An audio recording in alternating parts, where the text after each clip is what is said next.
చేస్తున్న తప్పులో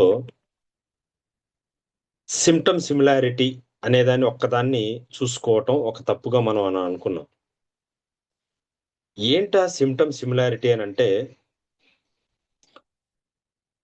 without considering మాయాజం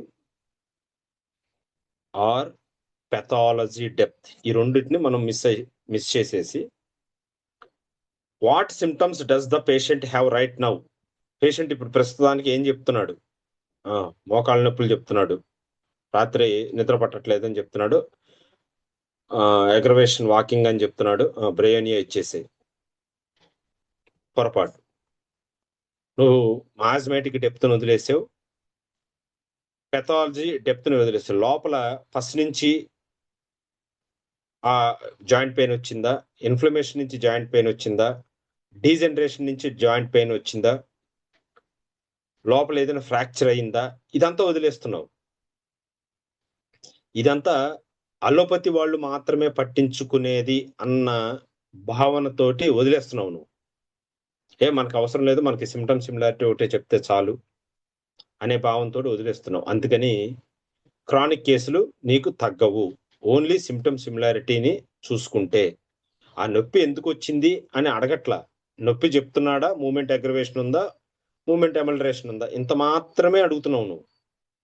so, మనం symptom సిమిలారిటీని అనేదాన్ని మనం ఏ విధంగా తీసుకుంటూ ఉంటాం? యూజువల్‌గా. ఎలాగా సిమ్టమ్ సిమిలారిటీని బేస్ చేసుకొని ఇస్తూ ఉంటారు పేషెంట్స్. వాళ్ళకే తెలీదు. వాళ్ళు ఓన్లీ సిమ్టమ్ సిమిలారిటీని బేస్ చేసుకొని ఇచ్చాము అన్న సంగతి ఆ పేషెంట్‌కే తెలీదు. ఆ ఫిజిషియన్‌కే తెలీదు. ఏం చేస్తూ ఉంటాడు ఆ ఫిజిషియను? ప్రెజెంట్ కంప్లెయింట్స్‌ని తీసుకుంటూ ఉంటాడు. ఆ రోజు అప్పుడు అతని ముందు ఏం చెప్తూ ఉంటాడు అననేది ప్రెజెంట్ కంప్లెయింట్స్‌ని తీసుకుంటూ ఉంటాడు. బాగా గుర్తుపెట్టుకోండి. నేను అక్యూట్ డిసీజ్‌ని డీల్ చేసే విషయంలో మాట్లాడటం జరగట్లా ఇది. క్రానిక్ డిసీజెస్‌ని డీల్ చేయటంలో మాట్లాడుతున్నాం మనం ఇదంతా. సార్ అక్యూట్ డిసీజెస్‌లో ప్రెజెంట్ కంప్లెయింటే కదా మనం తీసుకోవాల్సింది. నేను మాట్లాడుతుంది క్రానిక్ డిసీజెస్‌ని డీల్ చేయటంలో. అక్యూట్ డిసీజెస్‌ని డీల్ చేయటం అనేది వేరే టాపిక్. అప్పుడు అంటే మనకు అర్థం కావాలి. ఫంక్షనల్ సింప్టమ్స్ మనకున్న నాలెడ్జ్ వరకు ఓన్లీ సోరిక్ సింప్టమ్స్. అవునా గదా! అంటే ఓన్లీ సూపర్ఫిషియల్ ఫంక్షనల్ చేంజెస్‌ని మాత్రమే తీసుకుంటాడు. అతనేమనుకుంటాడు ఫిజిషియను, ఇప్పుడు సింప్టమ్స్‌కి మ్యాచ్ చేసేసి మెడిసిన్ ఇస్తే క్విక్ రిలీఫ్ ఉంటుంది. వెంటనే బ్రెయోనియా ఇచ్చేసాను. నొప్పి గంటలో తగ్గిపోయింది తెలుసా? అని చెప్తూ ఉంటాడు. క్యూర్ అననేది ఓన్లీ టెంపరరీగానే చేస్తూ ఉంటాడు. మీరు నొప్పొచ్చినప్పుడంతా ఈ మెడిసిన్ వేసుకోండి. దగ్గొచ్చినప్పుడంతా ఈ మెడిసిన్ వేసుకోండి అని ఒక సూపర్ఫిషియల్ రెమెడీని క్రానిక్ డిసీజ్ తోటి సఫర్ అవుతున్న వాళ్ళకి ఇచ్చి పంపించేస్తాడు. ఫర్ ఎగ్జాంపుల్ క్రానిక్ ఆస్తమా ఉంది, దగ్గొస్తూ ఉంది, రూమెక్షన్ ఇస్తాడు. సూపర్ఫిషియల్‌గా యాక్ట్ చేస్తుంది కాబట్టి. ఆ దగ్గుతూ ఉంటుంది. రోజు వేసుకోమంటాడు. రోజు అదే మెడిసిన్ వేసుకుంటూ వెళ్ళాలి. ఫైనల్ ఔట్‌పుట్ ఏమవుతుంది? సిమ్టమ్ సిమిలారిటీకి సిమ్టమ్ సిమిలారిటీని మాత్రమే బేస్ చేసుకొని ఇచ్చినప్పుడు good relief, not good cure. Good relief వస్తుంది. ఇచ్చిన వెంటనే దగ్గు తగ్గిపోతుంది. But returns after few weeks. మళ్ళీ యాజ్ ఇట్ ఈజ్ డిసీజ్ కొన్ని వారాల తర్వాత బయటకొచ్చేస్తూ ఉంటుంది. మీరు ఈ విషయాలని డైలీ ప్రాక్టీస్‌లో, అలోపతి ప్రాక్టీస్‌లోను మనం చూస్తూ ఉంటాం. ఎక్కడ చూస్తూ ఉంటాం? దగ్గు. సిరప్ ఏసాము. దగ్గు తగ్గిపోయింది. దగ్గుకు మాత్రమే దాని బ్యాక్‌గ్రౌండ్‌లో ఉండే ఆస్తమానో, దాని బ్యాక్‌గ్రౌండ్‌లో ఉండే టీబీనో, దాని బ్యాక్‌గ్రౌండ్‌లో ఉండే బ్రాంకియాక్టసిస్‌నో, ఎటిలెక్టాసిస్‌నో ఏది పట్టించుకోరు. దగ్గుకు మందిచ్చామా లేదా? ఆ సింప్టమ్ తగ్గిందా లేదా అనేదే చూస్తూ ఉంటారు గదా! సేమ్ మనం గూడా అలాగనే బిహేవ్ జేస్తాం. సిమ్టమ్ సిమిలారిటీ అనే ఓన్లీ ఒక్కదాన్ని పట్టుకుంటే. వాళ్ళే గాదు మనం గూడా అంతే. కానీ అక్కడ ఫెయిల్యూర్స్ ఒచ్చేస్తాయి. మైట్ బి గుడ్ రిలీఫ్ రావచ్చేమో. Not good cure. మళ్ళీ రిటర్న్స్ ఆఫ్టర్ ఫ్యూ వీక్స్ వచ్చేస్తూ ఉంటుందనమాట. ఇది సిమ్టమ్ సిమిలారిటీ అనే దానికి అర్థం. మరి రెండోది ఎక్కడ మనం మ్యాచ్ చేయాలి? మయాజమాటిక్ సిమిలారిటీని తెలుసుకోవాలి. ఏంటి మయాజమాటిక్ సిమిలారిటీ అంటే? మయాజమ్స్ గురించి మాకేమీ తెలియదు అని మీరు అనొచ్చు. కానీ ప్రస్తుతానికి మయాజం సిమిలారిటీ అనే దాని గురించి వినండి. మయాజం అంటే ఏంటి? వాటిలో ఎన్ని రకాలున్నాయి? దాన్ని ఏ విధంగా ఉపయోగించుకోవాలి? ఒక్కొక్క మయాజంని ఎలా గుర్తించాలి అనేది రాబోయే రోజుల్లో మనం చెప్పుకుంటాం. ఇన్ డీటెయిల్డ్‌గా, ప్రాక్టికల్‌గా, అంటే మన చుట్టూలు ఎటువంటి పరిస్థితులుంటే ఏ మయాజం అనేది కూడా మనం డిస్కస్ చేద్దాం. ఇప్పటి వరకు కేస్ ఫెయిల్ అవ్వటానికి మయాజమాటిక్ సిమిలారిటీని కన్సిడర్ చేయకపోతే కేస్ ఫెయిల్ అవుతుందని చెప్తున్నాం. ఏంటి మయాజమాటిక్ సిమిలారిటీ అనంటే, matching the underlying chronic miasm అంటే psora, sycosis, syphilis, later homeopaths కనిపెట్టిన ట్యూబర్క్యులర్ మయాజం ఏదైనా కావచ్చు. Of the patient with a remedy that has the same miasmatic depth and tendency. రెమెడీలో ఒక మనిషిలో కనిపిస్తూ ఉన్న మయాజమాటిక్ డెప్త్ నువ్వు రెమెడీలో కూడా చూడగలగాలి. అది రెమెడీలో చూడలేకపోతే, రెమెడీలో లేకపోతే ఆ మయాజమాటిక్ డెప్త్ అనేది నీకు కేసెస్ ఫెయిల్ అయిపోతాయి. పార్షియల్ రిలీఫే ఇస్తూ ఉంటాయి. మయాజమాటిక్ సిమిలారిటీ అనంటే ఒక డిసీజ్‌లో ఉండే అతనిలో మయాజం చూస్తూ ఉంటాం. మయాజం అనేది లివింగ్ బీయింగ్స్ లోనే ఉంటుంది. అతనిలో కనిపించిన లక్షణాల ఆ డెప్త్ అంతా మీరు సెలెక్ట్ చేసిన రెమెడీ మెడికా పిక్చర్‌లో చూడగలగాలి మనం. చూడలేకపోతే అది మయాజమాటిక్ సిమిలారిటీ అవ్వదు. మనం మయాజమాటిక్ ప్రిస్క్రిప్షన్ ఇవ్వాలంటే ఏం చేయాలి? మయాజమాటిక్ ప్రిస్క్రిప్షన్ ఇవ్వాలి. దాన్ని కూడా మ్యాచ్ చేయాలంటే ముందు ఏం చేయగలగాలి? Address the root cause. అంటే మూల కారణం వైపు వెళ్ళు. మూల కారణాన్ని వెతుకు. ఇది ఎందుకు ఇలాగుంది ఇతనిలో అనేది. ఏంటా మూల కారణాలు? మళ్ళీ మయాజమ్స్. సోరానా, సైకోసిస్సా, సిఫిలిస్సా, ట్యూబర్క్యులరా, క్యాన్సర్ మయాజమా?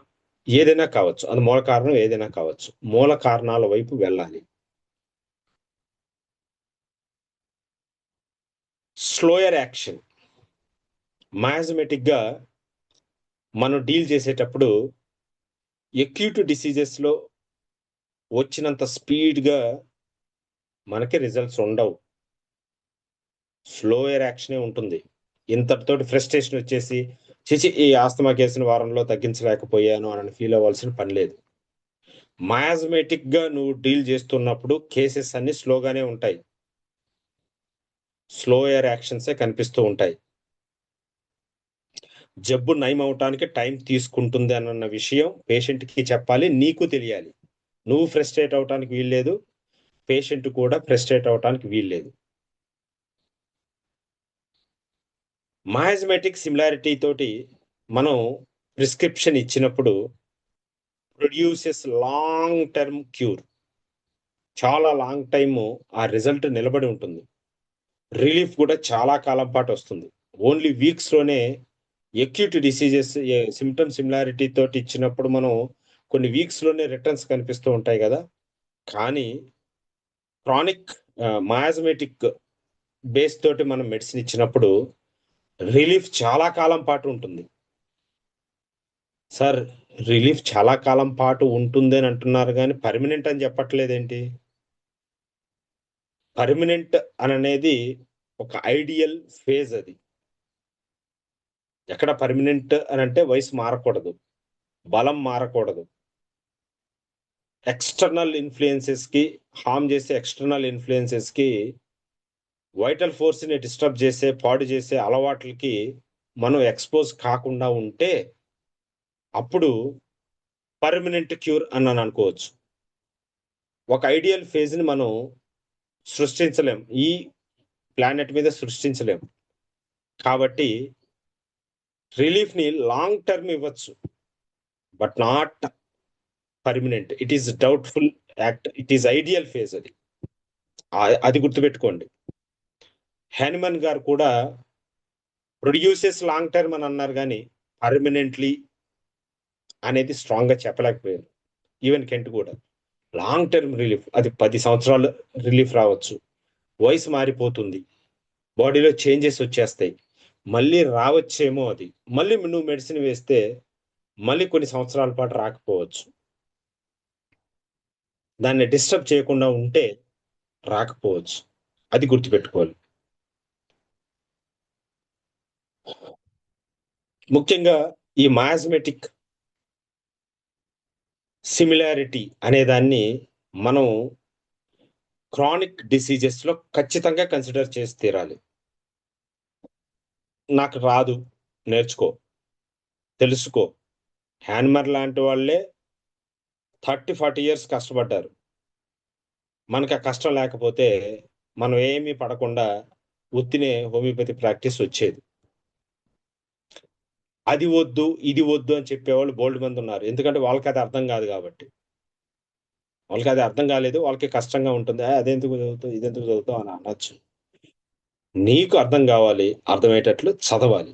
ముఖ్యంగా క్రానిక్ డిసీజెస్ లో ఈ మాయాజ్మెటిక్ సిమిలారిటీని నువ్వు ఖచ్చితంగా మ్యాచ్ చేసినప్పుడు మాత్రమే రిజల్ట్స్ వస్తాయి, లేకపోతే రావు.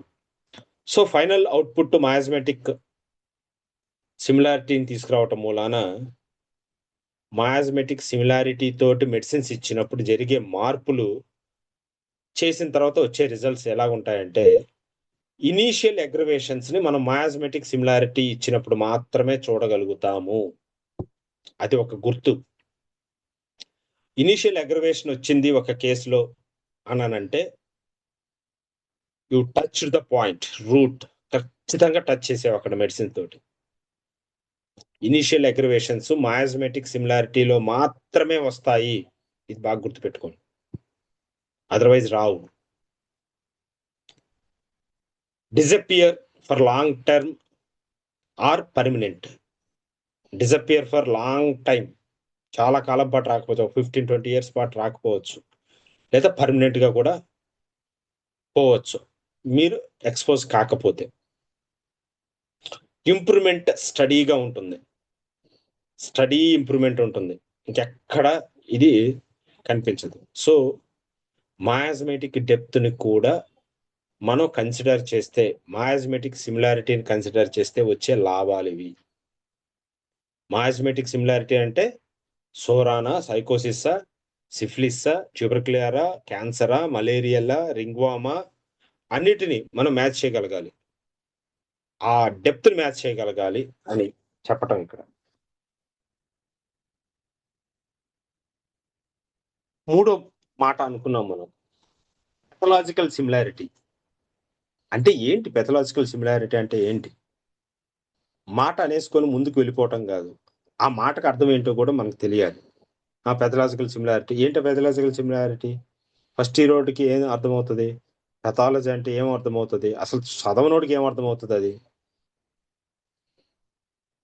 Matching the remedy at tissue level changes.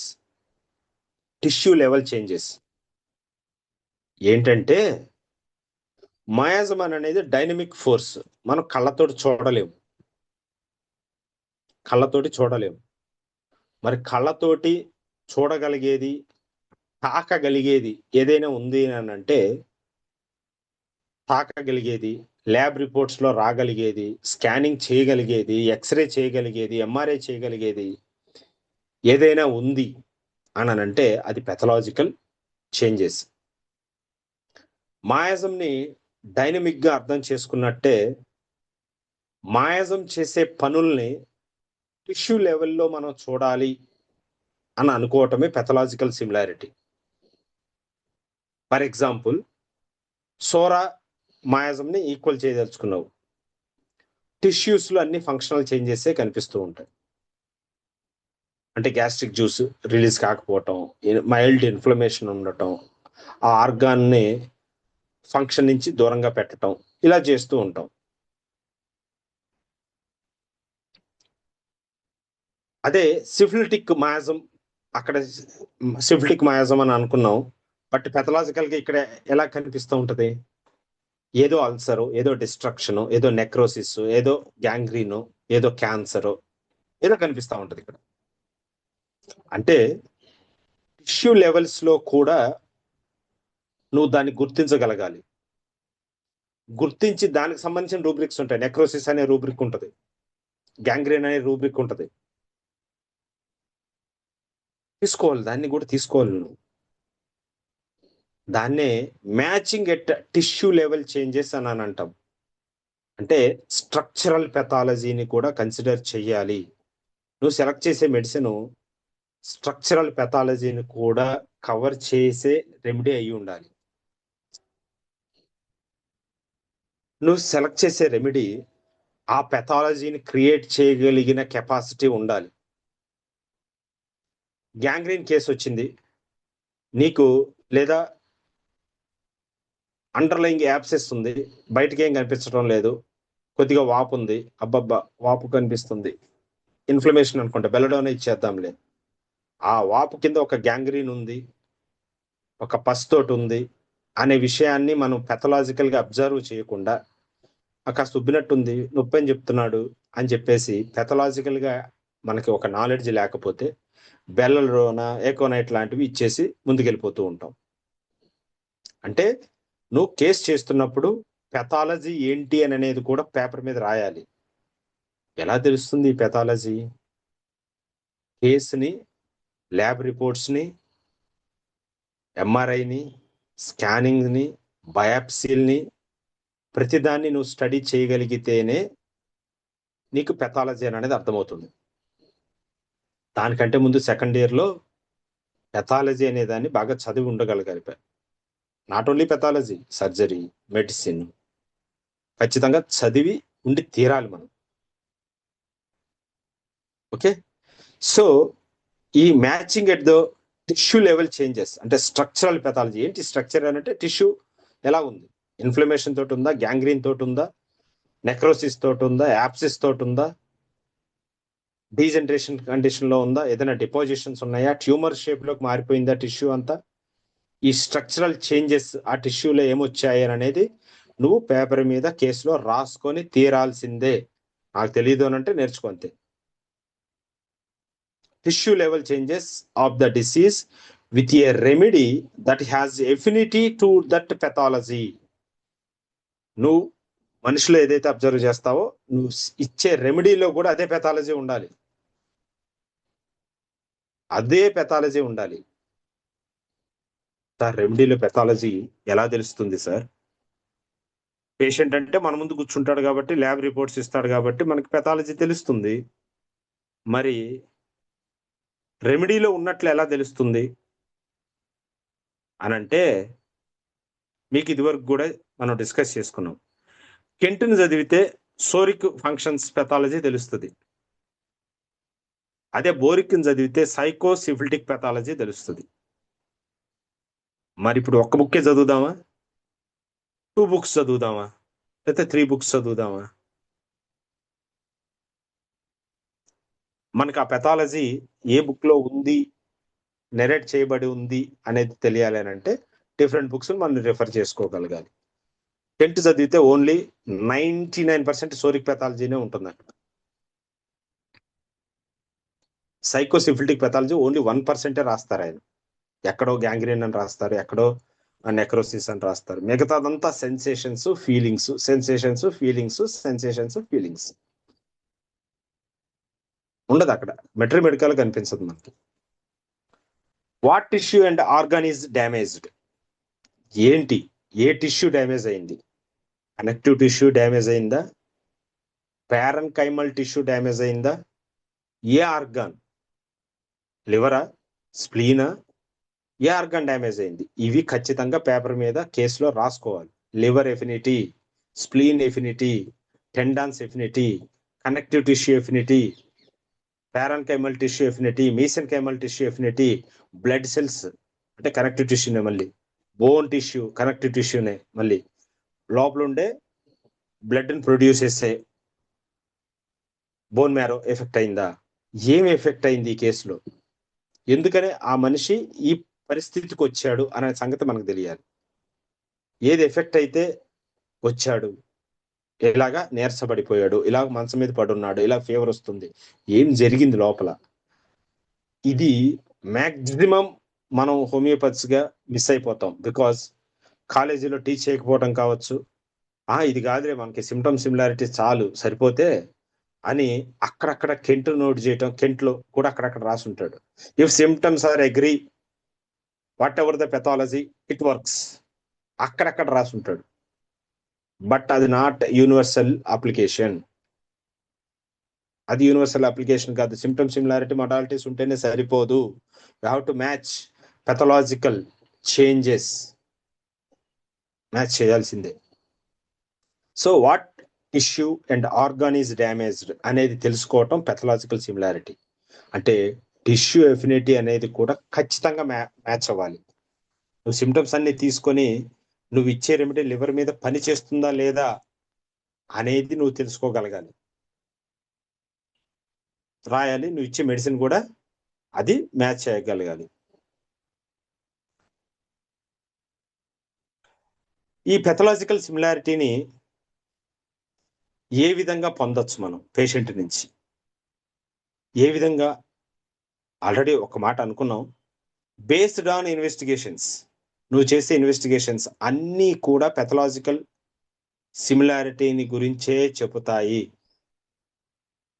అంటే అక్కడ న్యూట్రోఫిల్స్ పెరుగుంటే రాయాలి, నువ్వు న్యూట్రోఫిల్స్ పెరిగాయి, లింఫోసైట్స్ పెరిగాయి, యాంటీబాడీస్ కనిపించాయి, ప్రతిదీ నువ్వు రాసి తీరాల్సిందే. గ్యాంగ్రీన్ కనిపించింది, నెక్రోసిస్ కనిపించింది, లివర్ ఎఫెక్ట్ అయింది, స్ప్లీన్ ఎఫెక్ట్ అయింది, టెండాన్ లో పలానా పార్ట్ ఫైబ్రస్ పార్ట్ ఎఫెక్ట్ అయింది, లేయర్ ఎపో న్యూరోసిస్ అని అంటాం కదా, ఆ లేయర్ మాత్రమే ఎఫెక్ట్ అయింది, బ్రయోనియా ఉంటది ఎపో న్యూరోసిస్ కి. అలాగనే ఈ పెథలాజికల్ సిమిలారిటీ ఇంకా ఎక్కడ ఉపయోగపడుతుందని అంటే, ఇంపార్టెంట్ ఇన్ అడ్వాన్స్డ్ డిసీజెస్. మన దగ్గరకు వచ్చిన అడ్వాన్స్డ్ డిసీజెస్, కిడ్నీ ఫెయిల్యూర్ వచ్చింది, ప్రోస్టేట్ ఎన్లార్జ్మెంట్ వచ్చింది, ఇంటెస్టైనల్ సంథింగ్ ప్రాబ్లం, పాలిప్స్ ఉన్నాయో లేదా క్యాన్సర్ ఉందో వచ్చింది. ఈ పెథలాజికల్ సిమిలారిటీ అనేది ఇంపార్టెంట్ ఇన్ అడ్వాన్స్డ్ డిసీజెస్. కానీ అక్కడ కూడా రొటీన్ గా మనం ఆలోచించడం ఆపేసి ఓన్లీ సిమ్టమ్ సిమిలారిటీ దగ్గర ఆగిపోతాం మనం. మనకి మొడాలిటీస్ చాలే, సూపర్ఫిషియల్ గా వాడు చెప్పింది చాలే, 3 AM అగ్రవేషన్ చాలే, అది క్యాన్సర్ అయినా సరే మొత్తం తగ్గించేస్తుంది. 3 AM అగ్రవేషన్, 3 PM అగ్రవేషన్, రాత్రి మధ్యాహ్నం మొదలయ్యి రాత్రి అంతా ఉండే మొడాలిటీ బెల్లడోనాలో ఉంటది. ఒకవేళ వాడికి వచ్చింది ఏ క్యాన్సర్, రాత్రిపూట పెయిన్స్ 3 PM టు 3 AM వరకు ఉన్నాయని అనుకోండి, నువ్వు బెల్లడోనా ఇస్తే ఏం వర్క్ చేస్తుంది? బెల్లడోనా డెప్త్ ఎంత అనేది నువ్వు తెలుసుకోపోతే, ఓన్లీ మొడాలిటీ పట్టుకొని వెనకలు వెళ్ళిపోయి బెల్లడోనా ఇచ్చాను అన్నానంటే తగ్గదు, కుదరదు. ఇంపార్టెంట్ ఇన్ అడ్వాన్స్డ్ డిసీజెస్ లో పెథలాజికల్ సిమిలారిటీని మనం చేయాల్సిందే. ఈ పెథలాజికల్ సిమిలారిటీ ప్రకారం మనం మెడిసిన్ ఇచ్చినప్పుడు ఏం జరుగుతుంది? ఇక్కడ ప్రోగ్రెస్ అవుతున్న పెథాలజీ అనేది ఆపేస్తాం మనం. ప్రోగ్రెస్ అవుతున్న పెథాలజీ ఫస్ట్ ఆపేయటం జరుగుతుంది, క్యూర్ చేయటం తర్వాత సంగతి. ఎందుకంటే పెథాలజీ అలా ముందుకు వెళ్ళిపోతూ ఉంటుంది, ఆ డీజనరేషన్, ఆ డిస్ట్రక్షన్ ముందుకు వెళ్ళిపోతూ ఉంటే first you have to stop it. Recovery ఎంతవరకు వస్తుంది? ఇప్పుడు ఒక బోన్ కేరీస్ వచ్చేసి కంప్లీట్ గా పాడైపోయింది, సగం తినేసింది, కేరీస్ సగమే బోన్ మిగిలింది. నువ్వు అక్కడ చేయగలిగింది ఏంటి? బోన్ డిస్ట్రక్షన్, ఫర్దర్ డిస్ట్రక్షన్ ఆపగలుగుతావు తప్పితే బోన్ని మళ్ళీ మొలిపించలేవు. అక్కడ సగం పోయిందని ఏం మొలిపిస్తావు? గ్యాంగ్రీన్ తోటి సగం కాలు కుళ్ళిపోయింది, అయిపోయింది, ఇంకా అంత పుట్రిఫై అయిపోయింది అది.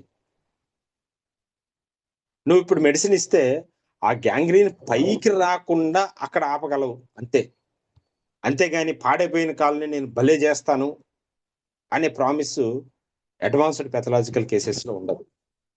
అలాగని పెథలాజికల్ సిమిలారిటీ ఇచ్చినంత మాత్రాన పాడైపోయిన కాలు కొత్త కాలు మొలవదు, ఆపగలుగుతావు అంతే.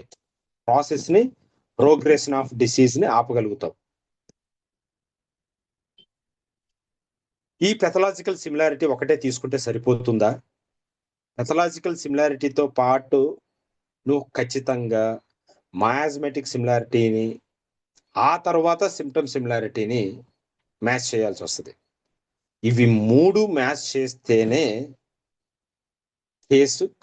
క్రానిక్ కేసుని డీల్ చేయగలం. నేను అంటుంది chronic case, not acute case. మనకి సమస్య పెద్ద అక్యూట్ కేసులు కాదు, ఈజీగానే వెళ్ళిపోతూ ఉంటాయి, ఒకసారి కాకపోతే ఒకసారి. కానీ మనం ఫేస్ చేసేదంతా క్రానిక్ కేసెస్లోనే. మన డిఫికల్టీ అంతా యానిమల్ని ఫ్రస్ట్రేట్ అయింది కూడా క్రానిక్ డిసీజెస్ని డీల్ చేయటంలోనే, అక్యూట్ డిసీజెస్ని డీల్ చేయటంలో కాదు. మనం ఎంతో ఆయన అంతే, ఆయన ఎంతో మనము అంతే. సో పెథలాజికల్ సిమిలారిటీని మనం కన్సిడర్ చేయటం మూలాన వచ్చే బెనిఫిట్స్ ఏంటంటే, మ్యాక్సిమం స్ట్రక్చరల్ డ్యామేజ్ అనే దాన్ని మనం ఆపేయగలుగుతాం, ప్రోగ్రెషన్ అనేది ఆపేయగలుగుతాం. వాడి అదృష్టం బాగుంటే రిలీఫ్ కూడా బాగా వచ్చేస్తుంది. స్ట్రక్చరల్ మన పెథలాజికల్ సిమిలారిటీ ఇవ్వటం. సో ఈ పెథలాజికల్ సిమిలారిటీ అని అంటే ఇలాంటి మార్పులు మన టిష్యూ చేంజెస్ కూడా కన్సిడర్ చేయటం. మీకు అర్థమైందని అనుకుంటున్నాను. మరి సిమ్టమాటిక్ సిమిలారిటీకి, మయాజ్మెటిక్ సిమిలారిటీకి, పెథలాజికల్ సిమిలారిటీకి కొన్ని డిఫరెన్సెస్, కొన్ని కంపారిజన్స్ మనం చూసుకుందాం. సిమ్టమాటిక్ సిమిలారిటీలో యూజువల్గా వాట్ ద పేషెంట్ ఫీల్స్, ఒక్కసారి నేను జస్ట్ ఇచ్చేస్తున్నాను, వాట్ ద పేషెంట్ ఫీల్స్, వాడేమనుకుంటున్నాడు అని అనేది సిమ్టమాటిక్ సిమిలారిటీ. మరి మయాజ్మెటిక్ సిమిలారిటీ అంటే ఏంటి? మనం వేసుకోవాల్సిన question, why disease persist still despite treatment. నేను ట్రీట్మెంట్ ఇస్తున్నా ఇంకా డిసీజ్ ఉందేంటి ఇక్కడ అనే దగ్గర మయాజ్మెటిక్ సిమిలారిటీ అనే దాన్ని వెతకాలి మనం. మరి పెథలాజికల్ సిమిలారిటీలో what type of tissue, what type of organ is involved, అది పెథలాజికల్ సిమిలారిటీ అవుతుంది. సిమ్టమాటిక్ సిమిలారిటీ ఎప్పుడు సర్ఫేస్ లోనే ఉంటుంది, చాలా సూపర్ఫిషియల్. అది అక్యూట్ డిసీజెస్ లో తప్పితే ఇంకెక్కడ పనికిరాదు అది. మయాజ్మెటిక్ సిమిలారిటీ మాత్రం రూట్ లెవెల్లో మనం డీల్ చేస్తూ ఉంటాం. పెథలాజికల్ సిమిలారిటీని స్ట్రక్చర్ ని ఆల్టర్ చేయడానికి ప్రయత్నం చేస్తూ ఉంటాం. మయాజ్మెటిక్ సిమిలారిటీని రూట్ కాజ్ ని తీసేయడానికి అయితే, పెథలాజికల్ సిమిలారిటీని స్ట్రక్చర్ ని డీల్ చేయడానికి చూస్తూ ఉంటాం. సిమ్టమాటిక్ సిమిలారిటీ ఇచ్చే రిజల్ట్ చాలా తక్కువ సేపే ఉంటుంది. అదే మయాజ్మెటిక్ సిమిలారిటీ తీసుకుంటే long time, not permanent, not guarantee to permanent. ఈ లోకల్లో గ్యారంటీ అనేది ఎక్కడ ఉండదు, పర్మనెంట్ అని అనేది ఎక్కడ ఉండదు. వస్తే మంచిదే, బట్ లాంగ్ టైం రిలీఫ్ మాత్రం ఇస్తాం. అదే స్ట్రక్చరల్ పెథాలజీని కన్సిడర్ చేసినప్పుడు, స్ట్రక్చర్ పూర్తిగా పాడైపోతే మనం ఏం చేయగలిగింది లేదు. సో మోడరేట్ రిజల్ట్ మాత్రం మనం ఇవ్వగలుగుతాం. Acute functional type of acute diseases, functional type కి సిమ్టమాటిక్ సిమిలారిటీ ఓకే. కానీ క్రానిక్ కేసెస్, అడ్వాన్స్డ్ పెథాలజీ ఉన్న cases, chronic cases, advanced pathology ఉన్న కేసెస్ని డీల్ చేసేటప్పుడు మాత్రం మీరు మయాజ్మెటిక్ సిమిలారిటీ ఖచ్చితంగా ఫాలో అవ్వాలి. అడ్వాన్స్డ్ కేసెస్లో పెథలాజికల్ సిమిలారిటీ ఖచ్చితంగా ఫాలో అవ్వాల్సింది. అక్యూట్ కేసెస్లోను లేకపోతే క్రానిక్ కేసులే ఫంక్షనల్గా మాత్రమే ఉన్నాయి. ఇప్పుడే వాపు వచ్చింది, ఒక 4-5 రోజుల నుంచి వాపు ఉంది, 10 రోజుల నుంచి వాపు ఉంది, గ్రాడ్యువల్గా ఉంది, వాపే ఉంది, పైన ఇంకేమి లేదు అని అనుకున్నప్పుడు, though it looks like chronic, symptomatic సిమిలారిటీతో కూడా ఒక్కోసారి అక్కడతో తగ్గిపోతూ ఉంటుంది. అక్కడ డీప్ పెథాలజీ స్టేట్ లేకపోతే.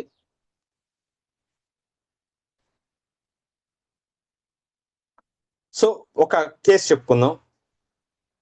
కేసులో యూజువల్గా మనం చూస్తూ ఉంటాం sneezings, profuse watery discharge, coryza, season గా చేంజ్ అయితే వచ్చేస్తుంటాయి, లేకపోతే కూల్ వాటర్ తాగిన వచ్చేస్తూ ఉంటాయి. కోల్డ్ ఎయిర్ కి ఎక్స్పోజ్ అయితే ఎక్కువ అవటం, కాస్త వామ్త్ కి ఆ కొరైజా ఫ్లో అంతా తగ్గినట్టు ఉండటం, ఆ కొరైజా వచ్చిన దగ్గర నుంచి కొంత యాంగ్జైటీగా ఉండటం. ఇక్కడ అక్యూట్ గా వచ్చింది కాబట్టి కనిపించే సిమ్టమ్స్ అన్ని స్నీజింగ్ ఉంది, అంటే ఫంక్షనల్ డిస్టర్బెన్స్, ఇరిటేషన్ ఉంటుంది. వాటరీ డిశ్చార్జ్ కాబట్టి కొరైజాలో అది కూడా ఫంక్షనల్ డిస్టర్బెన్స్. అలానే మెంటలీ యాంగ్షియస్, అది కూడా సూపర్ఫిషియల్ థింగే. ఇక్కడ నువ్వు తీసుకునే సిమ్టమ్స్ స్నీజింగ్ అని తీసుకుంటావు, watery discharge, profuse watery discharge, nasal discharge అని తీసుకుంటావు, aggravation by cold air, ameliorated by warmth, and anxiety during కొరైజానో యాంగ్జైటీ అనే దాన్ని తీసుకున్నావు అనుకోండి. ఇలా తీసుకోవటం, ఇలాగా ఈ లక్షణాలు మాత్రమే తీసుకోవటం సూపర్ఫిషియల్ కేస్ టేకింగ్ అవుతుంది. సిమ్టమ్ సిమిలారిటీ, సూపర్ఫిషియల్ గా సిమ్టమ్స్ మాత్రమే నువ్వు తీసుకొని మెడిసిన్ ఇచ్చావు అంతే. ఏమేమి తీసుకున్నావు? యాంగ్జైటీ అనేది తీసుకున్నావు, aggravation cold air, amelioration warmth air, coryza, profuse discharge. ఇది symptom match, only symptom match. నువ్వు ఇంకేం ఆలోచించలేదు, అడగలేదు, వస్తే ఇవి మాత్రమే తీసుకునేవి అన్నావు. ఇది ఎప్పటి నుంచి వచ్చింది అని అడగలేదు, ఇది ఎప్పటి నుంచి వచ్చింది అని కూడా నువ్వు అడగట్లా. వాళ్ళ ఫ్యామిలీ హిస్టరీలో ఇలాంటివి ఏమన్నా ఉన్నాయా అని కూడా అడగట్లా. అక్కడ రూట్ కాజ్ ని కూడా నువ్వు కన్సిడర్ చేయట్లా. స్నీజింగ్, వాటరీ డిశ్చార్జ్, అగ్రవేషన్ ఇది, అగ్రవేషన్ అది, ఒక యాంగ్జైటీ కన్కామిటెంట్ సిమ్టమ్ గా ఒక యాంగ్జైటీ ఉంది. ఇది మాత్రమే, ఇంకేం అడగలా నువ్వు. ఇలా కేసు తీసుకొని ఇలా కేసు చేయటాన్ని సూపర్ఫిషియల్ సిమ్టమ్ సిమిలారిటీ తోటి కేసు చేయటం అని అంటారు. ఎందుకని? ఎప్పటి నుంచి ఫ్యామిలీ హిస్టరీ, రూట్ కాజ్ ఏమీ ఆలోచించలేదు నువ్వు. ఇది మాటికి వచ్చేదా అని కూడా అడగట్లా నువ్వు. వచ్చిన దాన్ని మెడిసిన్స్ ఇచ్చావు, వాడు తీసుకుని వెళ్ళి వేసుకున్నాడు, తగ్గిందనో తగ్గలేదనో తర్వాత చెప్తాడు. నువ్వు మాత్రం చేసింది ఏంటి? మాటికి వచ్చేది అని అడిగేవా? అయితే ఇప్పుడు మాత్రమే వచ్చింది అని అడగకుండా, అనే ఇన్ఫర్మేషన్ ఏమీ నువ్వు తీసుకోకుండా, కంటికి కనిపించిన, చెవికి వినిపించిన, కళ్ళ ముందు ఉండే సిమ్టమ్స్ మాత్రమే తీసుకొని మెడిసిన్ ఇవ్వటం, దీన్ని సూపర్ఫిషియల్ లేదా సిమ్టమ్ సిమిలారిటీ అని అంటారు అంతే. ఇది చాలా సూపర్ఫిషియల్ విషయాలు మాత్రమే అడిగి ఇవ్వటం. ఇవ్వటం చాలా సూపర్ఫిషియల్ విషయాలను మాత్రమే అడిగి ఇవ్వటం. దీంతో ఆల్రెడీ రిజల్ట్ వస్తుందా లేదా అనేది మనం డిస్కస్ చేసుకున్నాం. దీంట్లో ఆ పేషెంట్ ఆ క్షణం ఏం ఫీల్ అవుతున్నాడు అనేదే చూస్తారు. సూపర్ఫిషియల్ సిమ్టమ్ సిమిలారిటీలో ఆ టైంలో పేషెంట్ ఏం చేస్తున్నాడు అంటే ఏమి ఫీల్ అవుతున్నాడు, యాంగ్జైటీ ఫీల్ అవుతున్నాడు, భయం ఫీల్ అవుతున్నాడు, అంతే. యూజువల్ గా ఫంక్షనల్ సిమ్టమ్స్ మాత్రమే దొరుకుతాయి ఇటువంటి కేసెస్ లో. మనం దీన్ని బేస్ చేసుకొని ఇచ్చినప్పుడు టెంపరీ రిలీఫ్ మాత్రమే వస్తుంది. ఇంకా నువ్వేం క్వశ్చన్స్ అడగల, వచ్చే రిజల్ట్ కూడా టెంపరీనే. ఓకే, సో ఇదే కేసు నుంచి నువ్వు మయాజమెటిక్ సిమిలారిటీ కూడా అడగదలుచుకున్నావు అంటే ఏం అడుగుతావు? ఇదే కేసు నుంచి మయాజమెటిక్ సిమిలారిటీ అని అన్నాను, ఇప్పుడే విమర్శించడే నువ్వు సూపర్ఫిషియల్ తీసుకున్నావు, సరే మరి మయాజమెటిక్ సిమిలారిటీ ఏం అడుగుతావు? నువ్వు అడిగే క్వశ్చన్ అలర్జీ అనేది ఇప్పుడు నువ్వు ఫీల్ అవుతున్నది ఇది వరకు కూడా వచ్చిందా అని అడగాలి. ఎందుకంటే మయాజమెటిక్ నీకు చిన్నప్పటి నుంచి ఉందా? ఇదే అలర్జీ మీ ఫ్యామిలీ మెంబర్స్ లో కూడా ఉందా? అలాగనే ఒక స్కిన్ ఇన్ఫెక్షన్ అయితే ఈ స్కిన్ ఇన్ఫెక్షన్ ఇప్పుడే వచ్చిందా, ఇది వరకు కూడా ఉందా, అది ఎప్పటి నుంచి ఉంది, మీ ఫ్యామిలీ మెంబర్స్ లో ఎవరికన్నా ఉందా? ఈ క్వశ్చన్స్ అడిగినప్పుడు మనకి మయాజ్మాటిక్ సిమిలారిటీకి సంబంధించిన ఇన్ఫర్మేషన్ వస్తుంది. ఫ్యామిలీ హిస్టరీలో ఎగ్జిమాస్, ఆస్తమా ఇట్లాంటివి ఏమైనా ఉన్నాయా అనేది నువ్వు అడిగి ఉన్నప్పుడు మనకి మయాజ్మాటిక్ సిమిలారిటీకి సంబంధించిన ఇన్ఫర్మేషన్ అడిగినట్టు. లేకపోతే ఓన్లీ సిమ్టమ్, ఆ కేసుకు సంబంధించి ఓన్లీ సిమ్టమ్ సిమిలారిటీనే మనం అడిగినట్టు అనమాట. సో ఒకవేళ యాంగ్జైటీ ఇలాంటి మెంటల్ స్టేట్ తోటి ఆ టైంలో ఉన్నాడు, మెంటల్ సిమ్టమ్స్ బట్టి కూడా మనం మయాజ్మాటిక్ సిమిలారిటీని అనుకోవచ్చు. ఓన్లీ యాంగ్జైటీ ఉంది అని అన్నప్పుడు బహుశా అతను సోరిక్ బ్యాక్గ్రౌండ్ తోటే ఉన్నాడు అని అనేది అర్థమవుతుంది. ఇలాంటి సిమిలర్ సిమ్టమ్స్ ఇచ్చి